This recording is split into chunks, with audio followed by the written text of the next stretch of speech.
बखूबी तरीके से आप समझिए कि आपका जो समय है बहुत अच्छा है 7 बजे से। देखिए कोई आया अभी तक? पहले था फिर मिस्टेक हो गया। पहले 7 बजे था ना, फिर 7:30 अब बजे इसमें कर जो दिया है था, आपको सबका बताना टाइम ये है गलत कि कर दिया। मानसून जो शब्द है वो कहाँ से लिया गया है। मानसून शब्द जो है वो अरबी भाषा के मौसम शब्द से लिया गया है। मानसून कहाँ से लिया गया है? मानसून अरबी भाषा के मौसम शब्द से लिया गया है और इस मौसम का जो अर्थ होता है वो अर्थ होता है ऋतु। क्या होता है? ऋतु। तो आपने देखा कि जो मानसून शब्द है वो अरबी भाषा के मौसम से लिया गया है और मौसम का अर्थ क्या होता है? ऋतु। और इसके बाद हम जानने का प्रयास करते हैं कि जो मानसून है इसका प्रयोग हम कहाँ पे करते हैं। मानसून शब्द का प्रयोग हम कहाँ पे करते हैं? तो जो हवाएं होती हैं 6 माह से स्थल से सागर की ओर और 6 माह सागर से स्थल की ओर चलती हैं। तो स्थल से सागर की ओर 6 माह ये चलती है।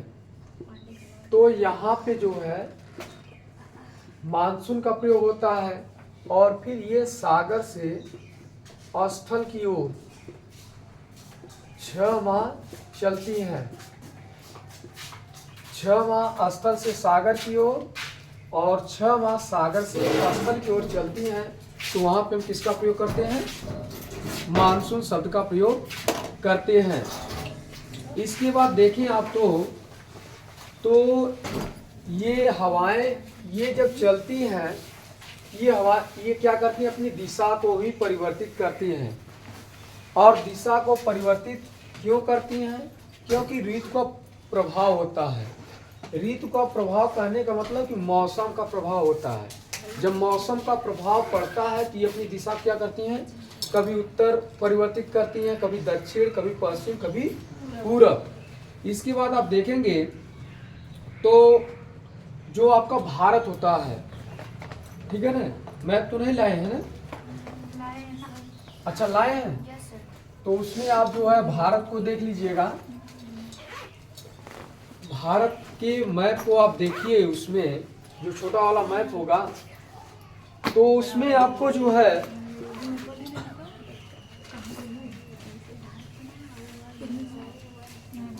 देखिए इसमें जो है आपको दिखाई ये देगा कि जब सूर्य कर्क रेखा पर होता है, सूर्य कहाँ होता है? कर्क रेखा पे। और कर्क रेखा आप जानते हैं भारत के कितने राज्यों से होकर जाती है? 8 राज्यों से होकर जाती है। भारत के कितने राज्यों से होकर जाती है? 8 राज्यों से होकर जाती है। जब कर्क रेखा पर सूर्य होता है तो उस समय भारत के उत्तर पश्चिमी भाग पर उच्च तापमान होता है।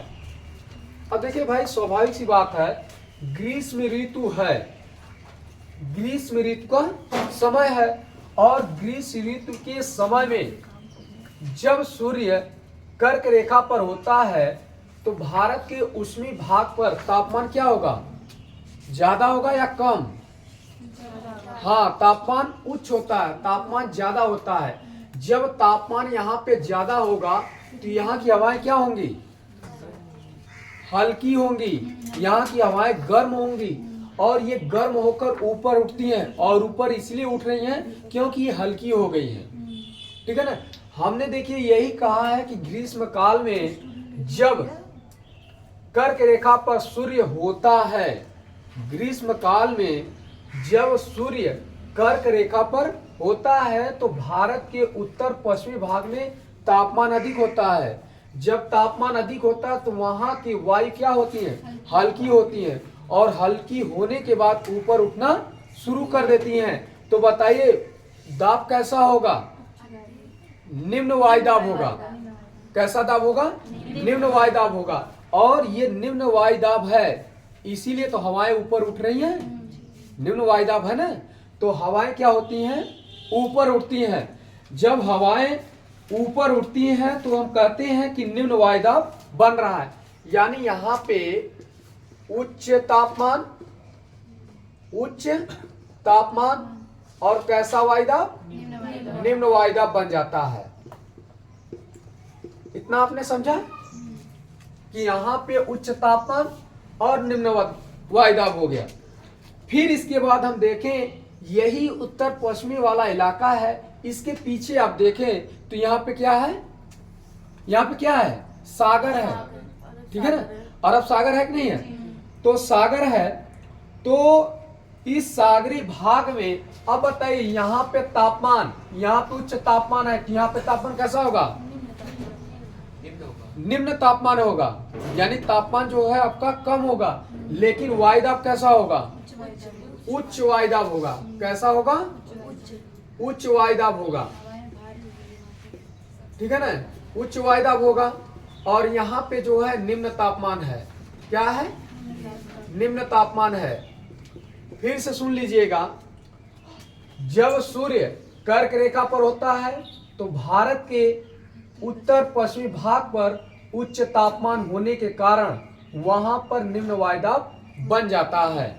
भारत के उत्तर पश्चिमी भाग के पीछे यानी सागरी भाग में आप देखें तो वहां पे तापमान क्या है, निम्न है।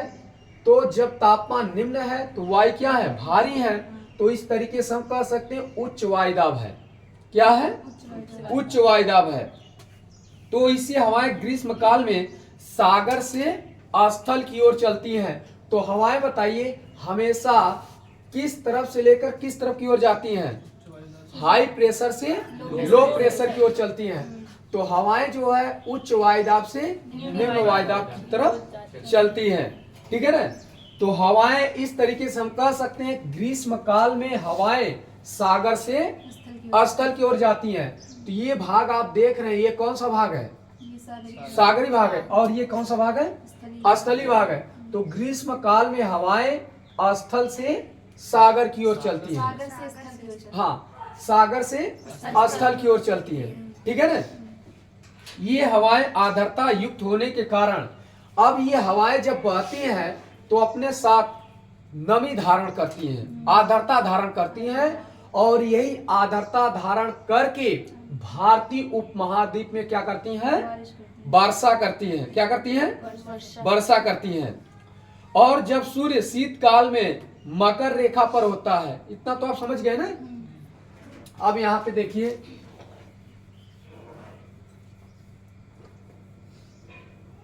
अब इसके बाद हमें यह समझना होगा कि मकर रेखा कहां है। तो मकर रेखा आप जानते हैं यहां पे होता है, ठीक है ना, यहीं पे तो है। तो जब सूर्य शीतकाल में मकर रेखा पर होता है, कहां पर होता है, मकर रेखा पर होता है। कौन मकर रेखा पर होता है, सूर्य। जब सूर्य शीतकाल में मकर रेखा पर होता है तो उत्तर पश्चिमी भाग में ये बताए तापमान कम होगा कि ज्यादा, कम होगा। जब यहाँ पे तापमान क्या होगा, तापमान आपका कम, तो वायुदाब कैसा बनेगा, उच्च वायुदाब बनेगा। वायुदाब कैसा होगा, उच्च होगा। इसके बाद आप देखें तो इसके सागरी भाग में अब यहाँ पे तापमान कम है, तो यहाँ पे सागरी भाग में क्या होगा, तापमान ज्यादा, और जो वायुदाब है कैसा होगा, कम होगा। तो हवाएं आप जानते हैं हाई प्रेशर से लो प्रेशर की ओर चलती हैं। तो शीतकाल में हवाएं जो है कहां से कहां तक चलती हैं, स्थल से सागर की ओर चलती हैं। कहां से कहां तक चलती हैं, हाँ, स्थल से सागर की ओर चलती हैं। यह संपूर्ण प्रक्रिया यही क्या कहलाती है, मानसून कहलाती है। समझ में आया मानसून क्या है। जब हवाएं स्थल से सागर की ओर चलती हैं तो उन्हें मानसून कहते हैं, और हवाएं यदि स्थल से सागर की ओर चले तो इसे भी क्या कहते हैं, मानसून कहते हैं। यानी 6 माह स्थल से सागर की ओर और 6 माह सागर से स्थल की ओर चलती है, और यही प्रक्रिया मानसून कहलाती है। क्या कहलाती है, मानसून कहलाती है, ठीक है ना। भारतीय मानसून 3 विशेषताओं पर क्या होता है, आधारित होता है। कितनी विशेषताओं पर, 3 विशेषताओं पर। अब हमें जानना है कि वो कौन कौन सी विशेषताएं हैं, ठीक है ना। बहरहाल ये जो विशेषताएं हैं इनके बारे में आपको जानना होगा, बहुत ज्यादा जो है इसके बारे में याद भी नहीं करना होगा, क्योंकि ये टीजीटी पीजीटी लेवल का जो है विशेषताएं दी हुई हैं। अगर ये विशेषताएं बता देंगे तो आपको समझ में आएगा कि आखिर में भारतीय मानसून कैसे देरी से आता है, कब जल्दी आ जाता है, तो क्यों, ये सब आपको जो है इन विशेषताओं में उत्तर मिल जाएगा। अब देखिए 3 विशेषताएं क्या है। 3 जो विशेषताएं हैं, विशेषताएं क्या होती है, विशेषताएं, ठीक है ना। अब इसमें देखिए पहली जो विशेषताएं है वो चिर सम्मत विचारधारा है। क्या है, चिर सम्मत विचारधारा। ये केवल आपको समझना है, ठीक है ना, समझना, ये समझ लेंगे तो आपको समझ में आ जाएगा कि आखिर में मानसून देरी से क्यों आता है, क्यों जल्दी से आ जाता है। चिर सम्मत विचारधारा, पहली ये विचारधारा हो गई, चिर सम्मत विचारधारा। देखिए एक और कोई मार्कर है क्या, मार्कर देखिए, नहीं यहाँ पे है, यहाँ पे है। दूसरा है आपका दूसरा है आपका वाई राशि की विचारधारा। दूसरा क्या है, वाई राशि की विचारधारा।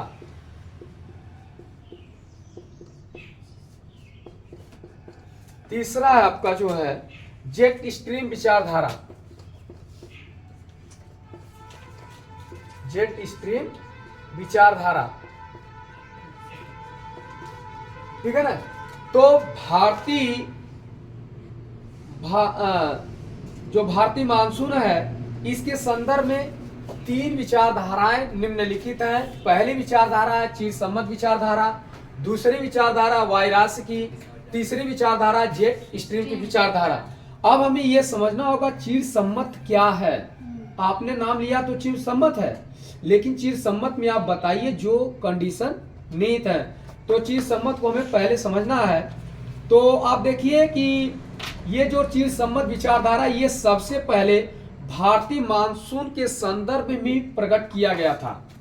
अब ये प्रकट कब किया गया था, तो आप देखेंगे 1686, बल्कि पॉइंटर में जो क्वेश्चन आता है कि भारतीय मानसून के संदर्भ में सबसे पहले विचारधारा व्यक्त की है, तो कब व्यक्त की गई थी और किस वैज्ञानिक के द्वारा व्यक्त की गई थी। तो सबसे पहले जो एडमंड हेली, ठीक है ना, एडमंड हेली, यही पहले वैज्ञानिक थे जिन्होंने भारतीय मानसून के संदर्भ में अपनी विचारधारा प्रस्तुत की। जो विचारधारा प्रस्तुत की उसी को हम कहते हैं चिर सम्मत विचारधारा। इन्होंने जो है ये विचारधारा कब प्रस्तुत की, 1686 में। ये 2 क्वेश्चन में बेहद ही आपके लिए इंपॉर्टेंट है। एडमंड हेली ने प्रथम परिकल्पना भारतीय मानसून के संदर्भ में व्यक्त की है। इस परिकल्पना को चिर सम्मत विचारधारा कहते हैं, और यह विचारधारा जो है तापी संकल्पना पर आधारित है। किस पर आधारित है, तापी संकल्पना पर आधारित है। अब इन्होंने क्या बताया, इन्होंने ये बताया कि इनके अनुसार ये है कि सागर और स्थल के तापमान और वायुदाब में भिन्नता के कारण मानसून की उत्पत्ति होती है। तो इन्होंने भैया यही केवल बताया है कि तापमान में अंतर है और वायुदाब में अंतर है, तो इसी कारण भारतीय मानसून की उत्पत्ति होती, केवल इतना इन्होंने बताया और कुछ नहीं बताया है। इन्होंने बताया कि तापमान आपका जैसे राजस्थान है, ठीक है ना, वहां का तापमान अलग है, तो आपके यहाँ का भी तापमान अलग है, तो तापमान का डिफरेंस केवल ये बता रहे हैं, और वायुदाब का भी डिफरेंस ये बता रहे हैं। ये कह रहे तापमान और वायुदाब में अंतर है, और तापमान वायुदाब में अंतर होने के कारण भारतीय मानसून की उत्पत्ति होती है। केवल इतना इन्होंने बताया, इसके आगे कुछ नहीं बताया है। इसीलिए इसे हम कहते हैं तापीय संकल्पना, और इसी को हम नाम देते हैं चिरसम्मत विचारधारा। इसके बाद जो है एक वैरासी विचारधारा आती है। कौन सी विचारधारा? वैरासी विचारधारा। अब वैरासी विचारधारा क्या है? इसके संदर्भ में किसने अपना मत सबसे पहले व्यक्त किया था? वैरासी विचारधारा। वैरास की विचारधारा। अब देखिए ये वैरास की विचारधारा किसने सबसे पहले व्यक्त की है? तो वैज्ञानिक है आपके, कौन से वैज्ञानिक है? क्लोन महोदय हैं। कौन से हैं? क्लोन महोदय। यही क्लोन महोदय ने सबसे पहले अपनी विचारधारा क्या है? वैरास के संदर्भ में व्यक्त की है। इनका मानना क्या है? इनका मानना यही था कि जब सूर्य उत्तरायण होता है और सूर्य दक्षिणायन होता है, ठीक है ना, जब सूर्य उत्तरायण होता है और दक्षिणायन होता है तो हवाओं की जो पेटियां होती हैं उनमें भी खिसकाव होता है, ठीक है ना। क्या होती है? हवाओं की जो पेटियां होती हैं उनमें भी खिसकाव होता है। अब आपके समझ में ये नहीं आ रहा होगा कि भाई ये हवाओं की पेटियां क्या है, ठीक है ना। यही तो है ना मेन पॉइंट। देखिए यही है कि हमने कहा कि जब सूर्य उत्तरायण होता है और सूर्य दक्षिणायन होता है तो हवाओं की पेटियों क्या होता है? खिसकाव होता है। तो ये आपके दिमाग में ये आ रहा होगा कि हवाओं की पेटियां क्या है, ठीक है ना। तो ये देखिए ये जो ग्लोब होता है ना, ये ग्लोब मान लीजिए ये ग्लोब है। अब इस ग्लोब में आप देखेंगे तो यहाँ पे ये आपका बनता है इक्वेटर, ठीक है ना। और ये कैंसर एक होता है, एक कैप्रिकॉर्न होता है। मतलब एक विषुवत रेखा हो गई, एक कर्क रेखा, एक मकर रेखा है। अब यहाँ पे क्या होता है?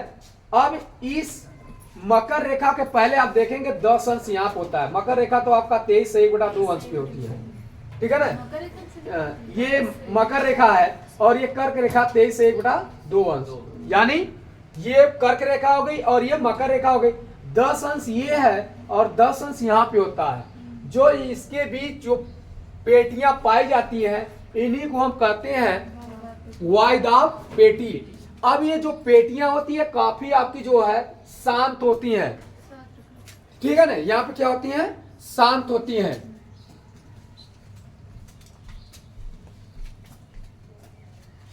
ठीक है, समझ गए। हवाओं की पेटियां क्या है? तो ये 10 अंश लेकर आप 5 अंश देखेंगे तो यहाँ 5 अंश से लेकर 0 अंश यहाँ पे आए, ठीक है ना। और 0 से 5 अंश आप दक्षिण की तरफ आइए। जो ये पेटियां आपको दिखाई दे रही हैं, जैसे ये बॉक्स नुमा हम बता दिए आकृति ना, इन्हीं को कहा गया है वायदावी हवाओं की पेटियां कहा गया। क्या कहा गया? हवाओं की पेटियां। और यही हवाओं की पेटियां कब खिसकती हैं? जब सूर्य उत्तरायण होता है और दक्षिणायन होता है तभी इन्हीं हवाओं की पेटियों में क्या होता है? खिसकाव होता है। समझ गए ना? अब तो क्लियर है ना। इसके बाद अब देखिए, अब आगे जो है गाड़ी बढ़ के कहां पर जाती है और कहां पे रुकेगी यही आपको ध्यान रखना है, क्योंकि आज आप मानसून के बारे में एकदम क्लियर कर लीजिए, ठीक है ना। अब इसमें देखिए हमने बताया क्या कि जब सूर्य उत्तरायण होता है दक्षिणायन होता है तो अस्थाई हवाओं की पेटियों क्या होता है? खिसकाव होता है। तो इन हवाओं की दिशा को भी प्रभावित करता है। क्लोन महोदय, जो क्लोन महोदय है, उन्होंने क्या बताया कि भारतीय मानसून को प्रभावित करने वाला कारक, ठीक है ना। इन्होंने क्या बताया कि भारतीय मानसून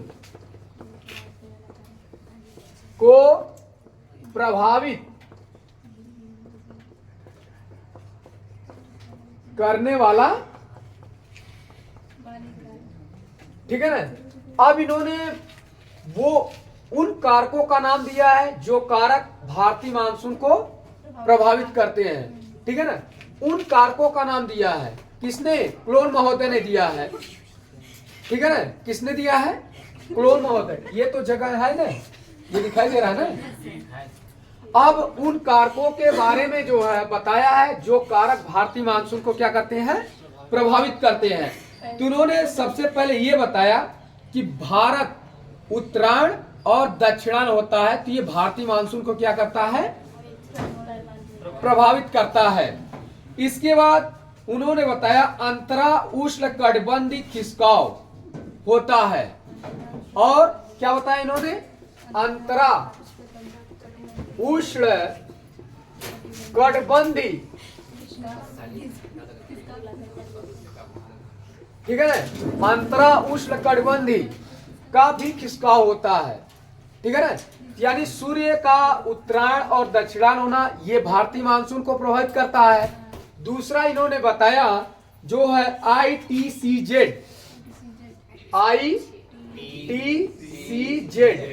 ये भी भारतीय मानसून को प्रभावित करता है। फिर अंतरा उष्ण कटिबंधीय भी भारतीय मानसून को प्रभावित करता है। अब आपके दिमाग में आ रहा होगा कि ITCZ क्या है, अंतरा उष्ण कटिबंधीय क्या है।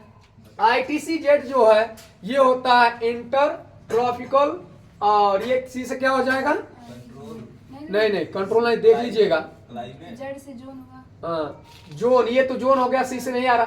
तो इसमें देखिए इंटर ट्रॉपिकल, ये सी से क्या हो, ये जेड से जोन हो गया, तो आप देख लीजिएगा उसका फार्मूला जो है, ठीक है ना।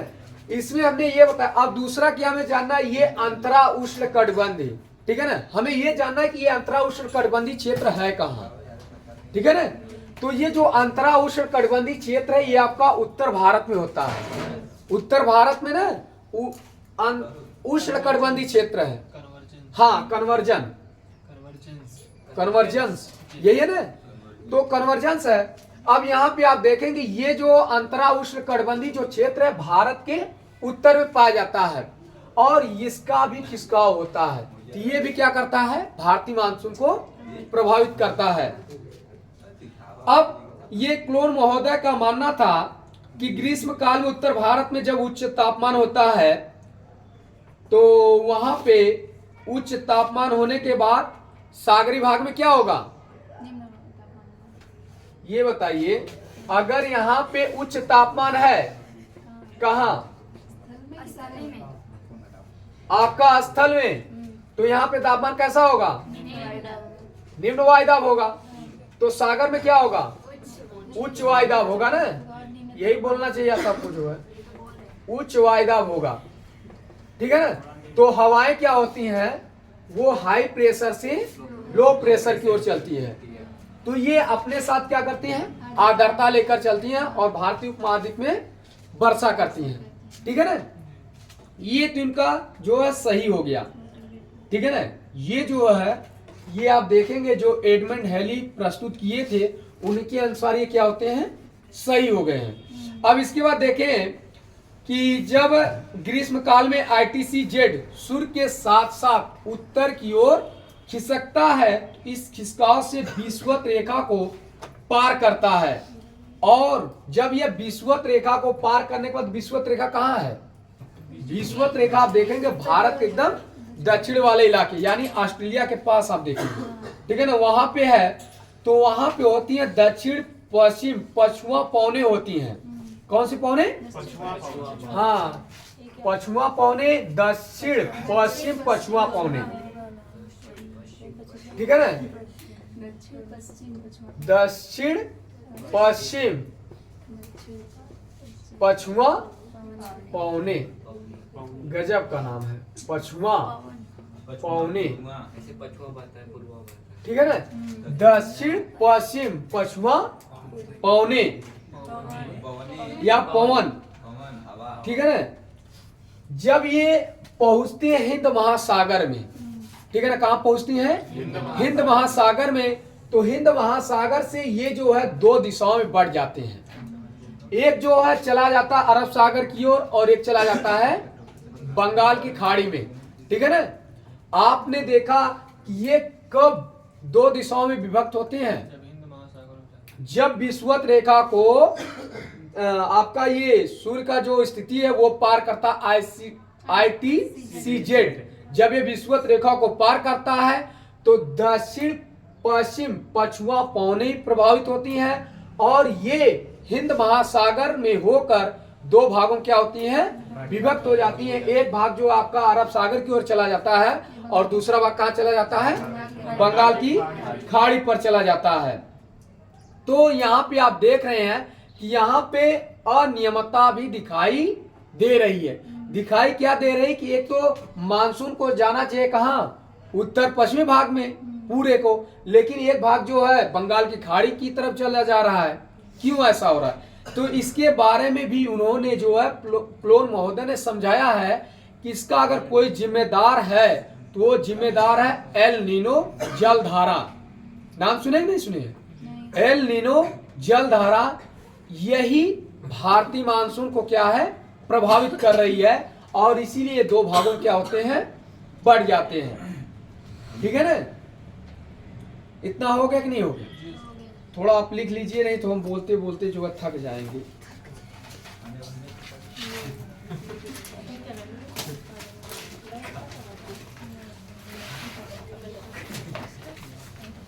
अब इसके बाद जो है बड़ा इंटरेस्टिंग चैप्टर शुरू होगा।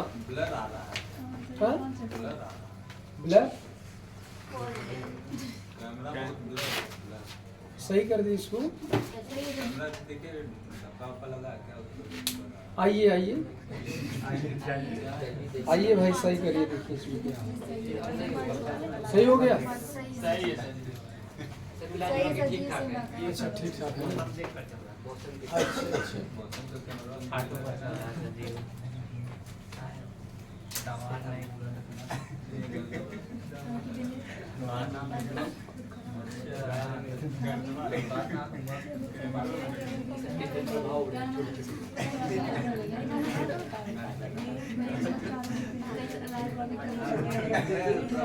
चलिए देखिए, लिखिए आप लोग जो है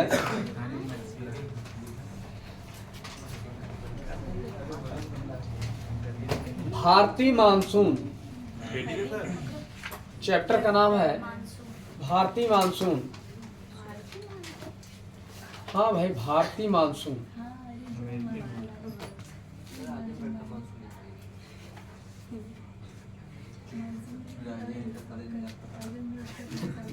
लिखिए भारतीय मानसून हो गया। अब भारतीय मानसून में पहली हेडिंग डालेंगे मानसून।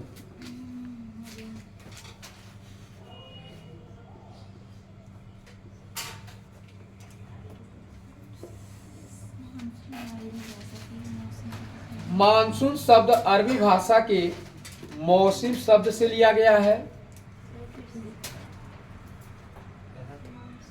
मानसून शब्द अरबी भाषा के मौसम शब्द से लिया गया है।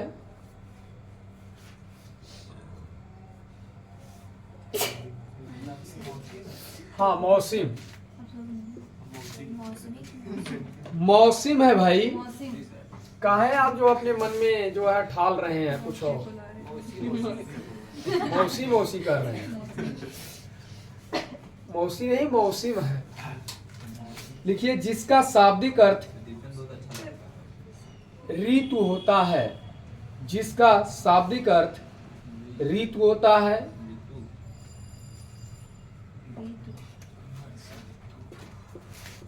जिसका शाब्दिक अर्थ क्या होता है, ऋतु होता है। मानसून का प्रयोग ऐसे हवाओं से लिया गया है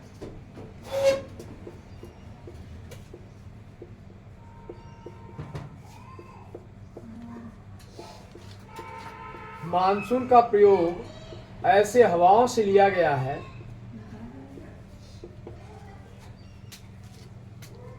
जो 6 माह स्थल से सागर की ओर,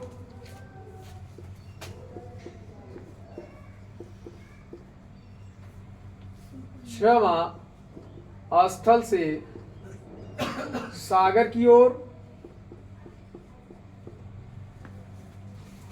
और 6 माह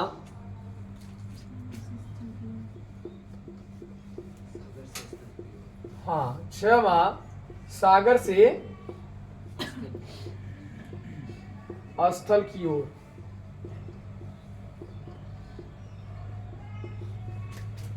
स्थल की ओर चलती हैं। चलती हैं।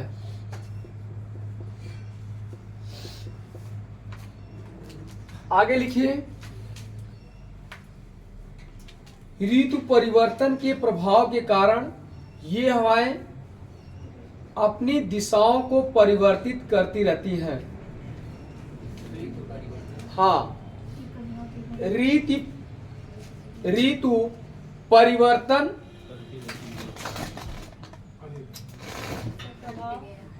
कट गया, ठीक है ना?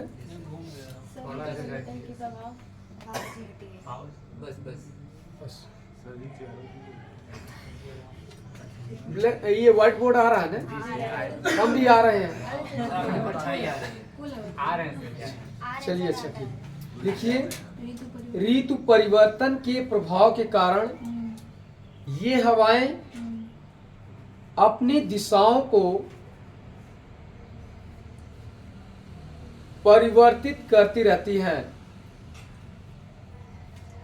परिवर्तित करती रहती हैं।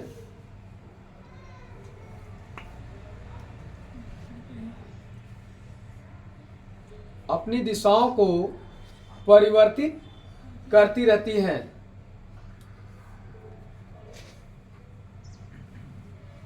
ग्रीष्म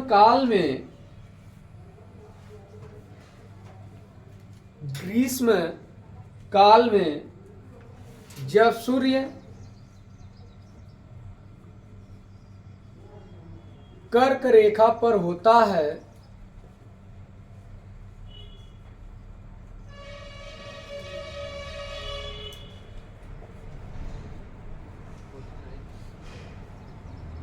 जब सूर्य कर्क रेखा पर होता है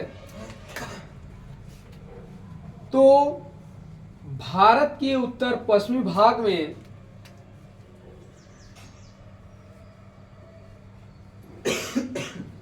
भारत के उत्तर पश्चिमी भाग में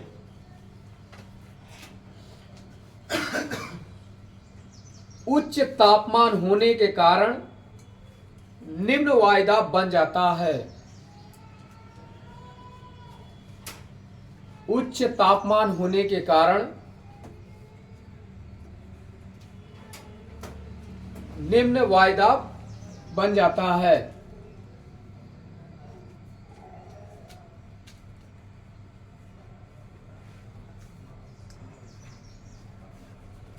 जबकि सागरी भाग में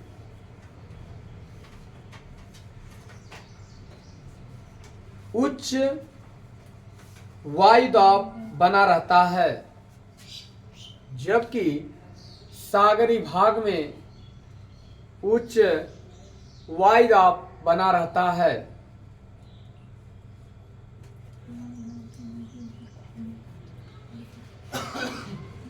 इससे हवाएं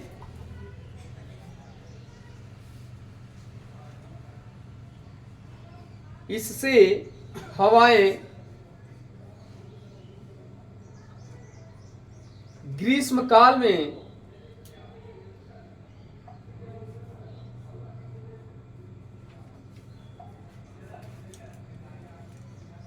काल में सागर से स्थल की ओर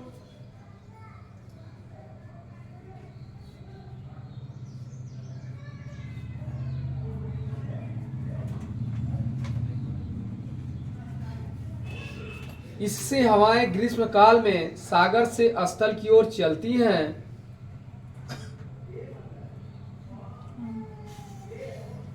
चलती हैं। ये हवाएं आर्द्रता युक्त होने के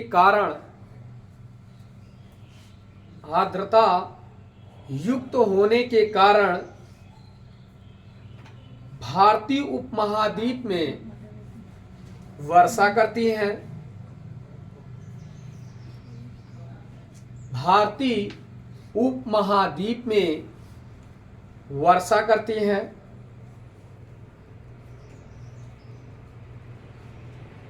और जब सूर्य शीतकाल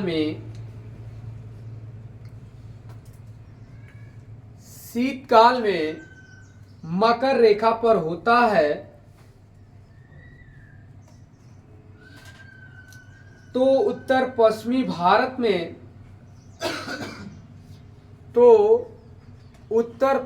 भारत में तापमान कम होने के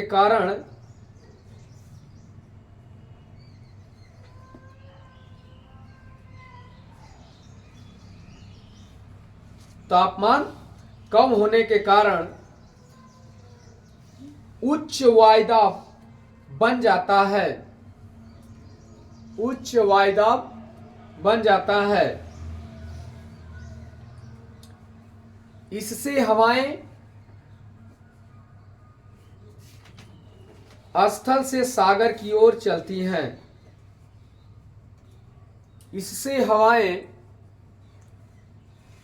स्थल से सागर की ओर चलती हैं।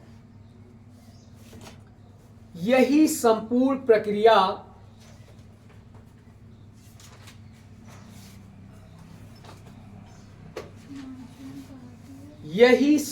प्रक्रिया मानसून कहलाती है। यही संपूर्ण प्रक्रिया मानसून कहलाती है। हेडिंग डालिए, भारतीय मानसून 3 विशेषताओं पर आधारित है। भारतीय मानसून 3 विशेषताओं पर आधारित है। पहला लिखिए,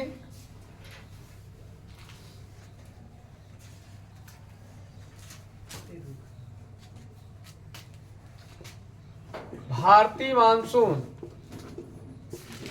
3 विशेषताओं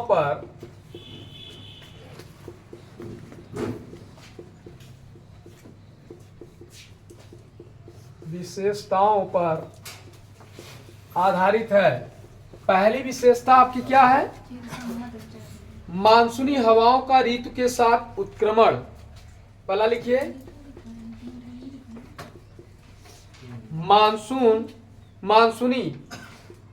मानसूनी हवाओं का ऋतु के साथ उत्क्रमण। दूसरी विशेषता है स्थल एवं सागर के तापमान और वायुदाब में अंतर।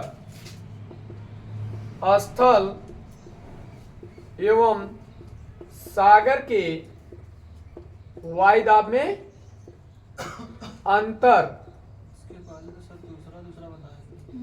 वो विचारधारा था, छोड़ दिए विशेषताएं, विचारधारा बता दिए थे। तीसरा है आपका भारत में ग्रीष्मकाल में वर्षा का होना। भारत में ग्रीष्मकाल में वर्षा का होना, वो हमने आपको विचारधारा बता दिया था, विशेषताएं नहीं बताई। जो विशेषताएं हम भूल ही गए जो है बताने के लिए, और बता दिए जो है आपको विचारधारा। तो भारतीय मानसून 3 विशेषताओं पर आधारित है। पहला है मानसूनी हवाओं का ऋतु के साथ उत्क्रमण। उत्क्रमण का यहाँ पे जो आया है, उत्क्रमण का मतलब होता है परिवर्तन। क्या होता है? परिवर्तन। मानसूनी हवाओं का ऋतु के साथ उत्क्रमण। और दूसरा जो विशेषता है वो ये है कि स्थल एवं सागर के वायुदाब में अंतर। कब कब अंतर देखा जाता है। तीसरी विशेषता ये है कि भारत में ग्रीष्मकाल में वर्षा का होना। तो भारत में ग्रीष्मकाल के समय वर्षा किस प्रकार से होती है उसको भी बताया गया है। इसके बाद आप अगली हेडिंग डालेंगे, मानसून के उत्पत्ति के संदर्भ में विचारधारा। भारतीय मानसून के संदर्भ में विचारधारा। भारतीय मानसून के संदर्भ में, हाँ, भारतीय मानसून के संदर्भ में, हाँ सही, भारतीय मानसून के उत्पत्ति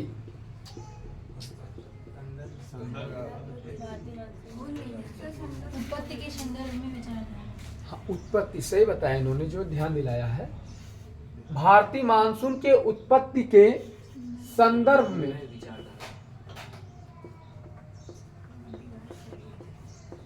कभी कभी क्या होता है ना, बोलते बोलते दिमाग भी जो है आउट ऑफ एरिया हो जाता है, ठीक है ना, उसको भी टावर पकड़ाना पड़ता है। भाई दिमाग ही है, तो दिमाग को अगर टावर नहीं पकड़वाएंगे तो कैसे चलेगा जो है। सही कह रहे हैं। अब भाई जो भी मान लीजिए, इसके बाद आप जो है पहला लिखिए इसमें जीत सम्मत विचारधारा।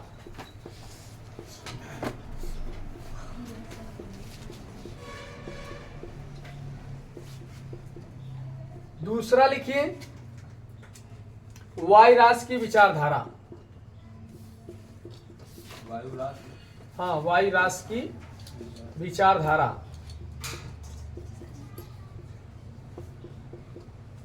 तीसरा आपका है जेट स्ट्रीम विचारधारा।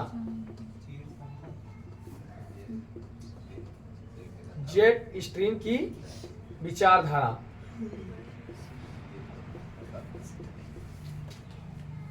थोड़ा सा इसको बंद करिए, इसको बंद करिए।